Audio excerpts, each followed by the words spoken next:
pencarian dan pertolongan, Pak. Nah, kemudian pasca bencana setrum.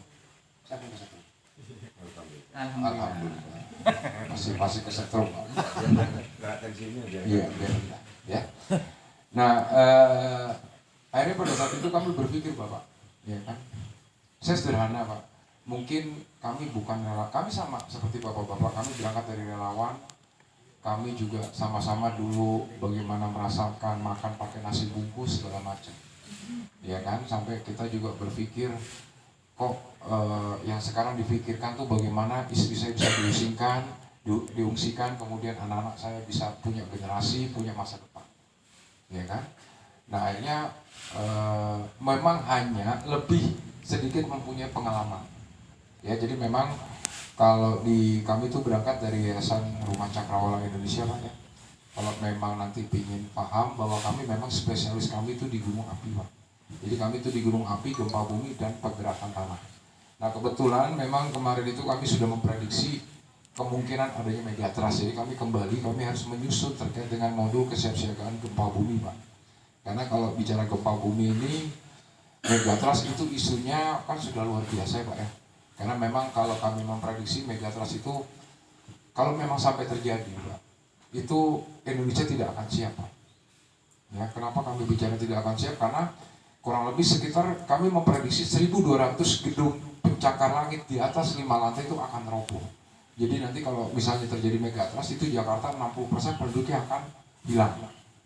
Nah, ini kami terus fokus ke megatrust, dan tetapi karena ini Mas Yoga ini begitu semangat, setiap hari nelfonin, tiap hari ngirim, walaupun saya cuma jawab hehehe gitu, Pak, nggak pernah jawab yang agak-agak gimana. Tapi akhirnya saya berpikir, Pak, karena bukannya apa-apa kalau kita mengikuti sejarah peradaban manusia, Pak, ya. Ini kita cerita dulu sedikit tentang gunung api, Pak, ya. Jadi di dunia ini selain dari kehendak Allah Subhanahu Wa Taala itu, yang bisa memusnahkan generasi umat manusia itu pertama gunung api, kedua gempa bumi, ketiga tsunami, ya, Pak, ya. Nah, ini bisa kita ketahui, Nyun Sewu. Makanya kalau saya tuh datang ke gunung api itu, Pak, saya nggak pernah lembaga kami itu bawa beras, bawa Indomie dan segala macam. Tapi yang kami lakukan adalah pendekatan kepada masyarakat untuk mereka merasa nyaman dulu, Pak. Nyun Sewu, Bapak tadi yang sering naik ke atas gunung, Pak, siapa yang pakai kacamata ini? Pak Jari, ya? Pak Jari Nyun Sewu. Pak Jari dari kecil diajari jadi pengemis nggak, Pak? Enggak, Pak. Nah, kenapa? Karena semua itu berpikir adalah bantuan. Sementara waktu saya yakin bahwa masyarakat lereng Semeru itu nggak mau dianggap pengemis yang cuma terima Indomie, beras segala macam, yang ujung-ujungnya dijual. Sebenarnya kan yang diinginkan oleh masyarakat Semeru itu adalah kami itu merasa nyaman hidup di daerah gunung api. Betul nggak, Pak, kira-kira, Pak? Sepakat dulu nggak itu? Ya, sepakat. Jadi tentunya kami berpikir bagaimana kami bisa memberikan sesuatu walaupun hanya seujung debu vulkanik Gunung Semeru, kami bisa bermanfaat buat masyarakat yang ada di lingkar Semeru. Karena saya yakin, Pak, untuk jadi masyarakat Semeru itu kaya-kaya, Pak, iya kan? Dari salak, dari padi, dari pasir, dari kayu-kayuan. Kami itu kalau di Jakarta itu kami nyari duit 50.000 tuh ngeden-ngeden, Pak, sehari, Pak, iya kan? Sementara waktu untuk masyarakat Semeru mungkin untuk nyari 100.000 tuh mas ini tuh 2 jam mungkin, kan gitu. Jadi asumsinya bagaimana kami itu berprinsip bagaimana bisa memulihkan rasa percaya diri mereka untuk bisa hidup berdampingan dengan gunung api. Dan disinilah kami pada saat itu ketemu dengan Mas Yoga, ya kan? Sampai di akhir cerita saya bilang, Mas Yoga bilang, mau nggak logonya Cakrawala dipasang di seragamnya? Saya bilang tidak, karena biarkanlah kami bagian dari sejarah gunung api Indonesia, ya. Kami sudah kebetulan kami itu dari Cakrawala itu kurang lebih sudah fight di 10 gunung dalam kondisi sudah erupsi. Jadi semenjak sebelum erupsi sampai sudah terjadi erupsi, sampai mungkin kalau asumsinya kami pribadi itu sudah merasakan bagaimana panasnya awan panas, Sampai saya juga kalau dibuka nih, kalau ditelanjangin itu banyak luka bakar, ya kan? Sehingga kami berprinsip, nyun sewu bapak-bapak, bukan mengurangi rasa hormat.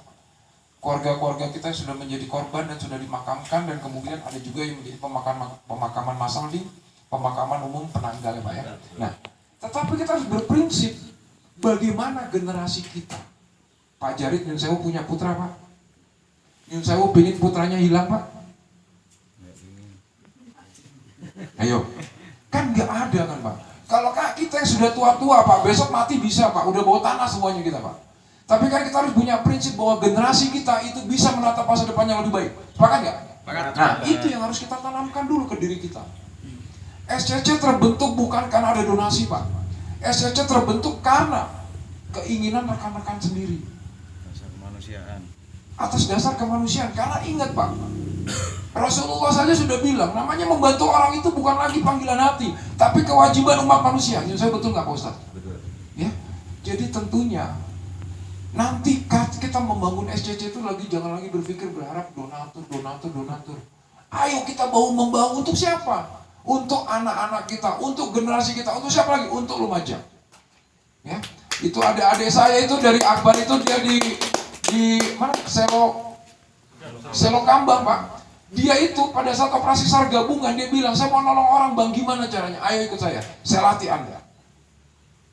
Ya, itu masih ada buktinya Pak. Itu generasi Selo Kambang, generasi Lumajang, yang tentunya kita punya harapan bagaimana Lumajang ini menjadi satu kota yang tentram, kota yang berhasil, kota yang agamis, dan tentunya kota yang mendekatkan diri kepada Allah Subhanahu Wa Taala. Amin. Oke. Jadi ini saya mau tanya nih sama bapak-bapak dulu. Saya mau bicara dari mana dulu nih? Iya kan? Karena kalau nanti untuk teknis di Semeru Comment Center kita nanti akan menerapkan terkait dengan